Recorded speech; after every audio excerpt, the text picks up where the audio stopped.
pengertian bullying atau perundungan.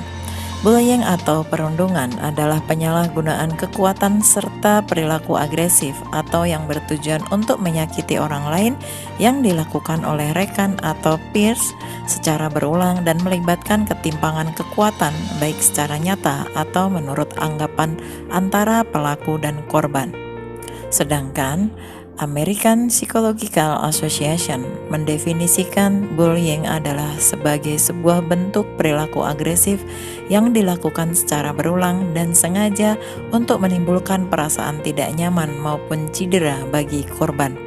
Berdasarkan kedua definisi tersebut, dapat ditarik kesimpulan bahwa pengertian bullying atau perundungan merupakan sebuah perilaku agresi yang dilakukan oleh seseorang atau sekelompok orang melalui secara sengaja dan berulang dengan tujuan agar orang lain merasa tidak nyaman maupun hingga menimbulkan dampak buruk lain seperti cedera secara psikologis, fisik, dan sosial.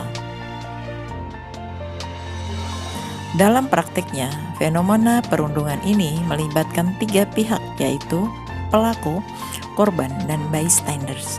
Bystanders pada perilaku perundungan merujuk pada individu yang melihat terjadinya perilaku bullying baik secara online atau cyberbullying maupun offline, yang mana bullying bisa berupa teman, kolega, guru, atasan, pelatih, orang tua, dan masih banyak lagi. Selayaknya bystanders maupun saksi mata dalam kejadian lainnya, bystanders pada perundungan dapat memberikan efek positif, terutama menghentikan perilaku para pelaku. Namun demikian, apabila ia tidak bertindak dan hanya melihat, maka perbuatan pelaku bullying tidak akan berhenti dan cenderung semakin intens. Selanjutnya kita akan melihat penyebab dari bullying.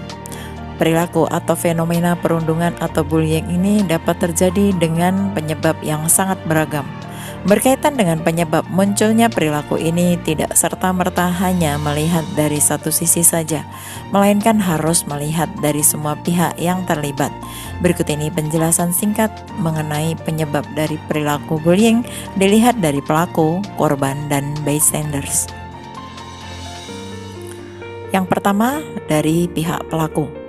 Biasanya, pelaku perundungan melakukan perilaku ini karena beberapa hal yang bisa saja berbeda-beda dari satu individu ke individu yang lain. Beberapa hal yang bisa menjadi penyebabnya seperti merasa bahwa pihak lawan sebagai bahaya, ada keinginan untuk memiliki power sehingga dapat lebih berkuasa, balas dendam, hingga adanya trauma masa lalu yang belum terselesaikan. Yang kedua, korban. Selain pelaku, perundungan juga dapat disebabkan oleh beberapa hal yang berkaitan dengan atau berada pada diri korbannya. Beberapa penelitian menunjukkan bahwa korban perundungan atau bullying karena mereka memiliki karakteristik psikologis tertentu, seperti sering mengalami emosi negatif berupa kesedihan, marah, hingga insecure. Selanjutnya, yang ketiga, bystanders. Saksi atau bystanders yang melihat perundungan dapat berperan dalam keberlangsungan perilaku perundungan itu sendiri. Bystanders yang tidak bertindak atau hanya diam saja ketika perundungan terjadi cenderung meningkatkan perilaku bullying tersebut. Kemudian, jenis-jenis bullying atau perundungan ada berbagai macam. Yang pertama, perundungan secara fisik. Kemudian yang kedua, perundungan secara verbal. Yang ketiga, perundungan sosial. Yang keempat, cyberbullying atau perundungan di dunia maya. Dan yang terakhir, perundungan seksual. Kita akan melihat penjelasannya satu persatu. Yang pertama, perundungan fisik. Perundungan fisik adalah penindasan yang dilakukan dengan cara melibatkan fisik seperti melukai tubuh seseorang yang dapat menyebabkan efek jangka panjang dan jangka pendek. Perundungan fisik mencakup memukul, menendang, mendorong, dan menghancurkan barang orang lain. Kemudian yang kedua, perundungan secara verbal. Perundungan verbal adalah intimidasi yang melibatkan kata-kata baik secara tertulis atau terucap. Perundungan secara verbal meliputi menggoda, memanggil nama yang tidak pantas, mengejek, menghina, dan mengancam. Selanjutnya yang ketiga, perundungan sosial. Perundungan sosial adalah penindasan yang mengakibatkan merusak reputasi atau hubungan seseorang. Intimidasi sosial ini mencakup berbohong, menyebarkan rumor negatif, mempermalukan seseorang, dan mengucilkan seseorang. Selanjutnya yang keempat, cyberbullying atau perundungan di dunia maya. Perundungan di dunia maya adalah perilaku intimidasi yang dilakukan menggunakan teknologi digital. Perundungan di dunia maya ini meliputi mengunggah gambar atau video yang tidak pantas, menyebarkan gosip secara online, dan menggunakan informasi orang lain di media sosial. Kemudian yang kelima, perundungan seksual.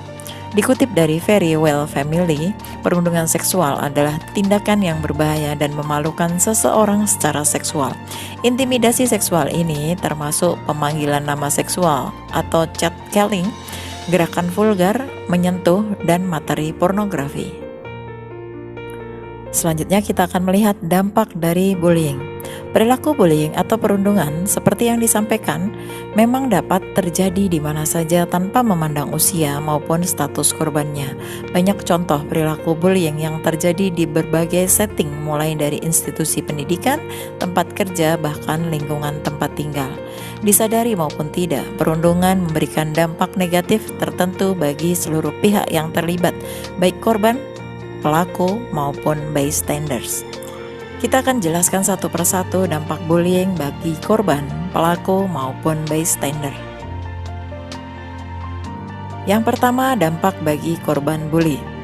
Korban perundungan atau bullying dapat mengalami beragam hal dalam jangka pendek maupun jangka panjang. Secara umum, dampak jangka pendek yang dapat ditemukan pada korban bullying seperti trauma, psikosomatis, rasa marah, depresi, cemas, penurunan prestasi, motivasi menurun, hingga pemikiran untuk bunuh diri. Sedangkan pada jangka panjang, efek dari perundungan dapat berakibat pada berkurang atau tidak mampunya seseorang untuk beradaptasi saat sudah dewasa, seperti kesulitan mempertahankan hubungan romantis dalam jangka panjang, sulit beradaptasi saat bekerja, dan sebagainya. Selanjutnya yang kedua, dampak bagi pelaku bully. Dari sisi pelaku, perilaku perundungan yang ia lakukan juga dapat berdampak buruk bagi dirinya sendiri, terutama ketika beranjak dewasa. Beberapa di antaranya adalah cenderung lebih banyak terlibat dalam kegiatan kriminal berupa perusakan, penyalahgunaan nafsa, menjadi sosok yang abusif, dan sebagainya. Selanjutnya yang ketiga, bagi bystanders. Dampak bullying tidak hanya pada korban dan pelaku, bystanders juga dapat merasakan dampak buruk yang ada. Pada kasus pelajar, dampaknya dapat berupa membolos, dan pada konteks yang lebih luas, bystanders dapat mengalami peningkatan penggunaan nafsa, rokok, serta mengalami gangguan kesehatan psikologis seperti kecemasan dan depresi maupun fisik. Berikut ini cara mengatasi perilaku bullying. Memahami sebuah fenomena rasanya kurang lengkap jika tidak mempelajari cara mencegah bullying dan mengatasinya. Dengan mengetahui cara atau solusi mengatasi bullying, maka diharapkan dapat menentukan langkah yang tepat ketika menemukan atau mengalami perundungan. Secara umum, terdapat beberapa cara yang dapat dilakukan untuk menghentikan perundungan yang terjadi pada diri sendiri atau kita sebagai korban maupun yang terjadi pada orang lain. Yang pertama, komunikasikan dengan orang yang terpercaya mengenai perundungan yang dialami, baik kepada atasan, guru, teman, saudara, pasangan, dan sebagainya. Kemudian yang kedua, apabila terjadi di lingkungan formal seperti kantor maupun sekolah, jangan ragu untuk melapor kepada departemen, bagian, atau pihak khusus yang dapat dimintai bantuan seperti bimbingan konseling dan wali kelas. Kemudian yang ketiga, Amy Cooper, hakim dalam Barts, menyampaikan bahwa ketika menghadapi pelaku bullying, kita harus berupaya tampil percaya diri untuk menunjukkan bahwa kita kuat tanpa harus membalas dengan kekerasan. Yang keempat, saat berdialog atau menjawab perlakuan pelaku, jawab secara asertif tetapi tanpa emosi untuk menunjukkan bahwa kita tidak mau dijadikan korban. Tidak mau meminta maaf atas yang mereka tuduhkan, tetapi juga tidak mencari ribut dengan mereka. Kemudian yang kelima, buat batasan yang jelas atas hal yang bisa diselesaikan secara profesional dan tetap tegas agar perundungan tidak semakin berkembang. Kemudian yang keenam, apabila kondisi semakin tidak kondusif dan ancaman yang ada semakin meningkat, maka jangan pernah ragu untuk mencari bantuan kepada kepolisian untuk mencegah perluasan kekerasan. Yang terakhir, selain itu, carilah bantuan profesional kesehatan baik fisik maupun psikologis jika diperlukan untuk meminimalisir dampak pada diri kita.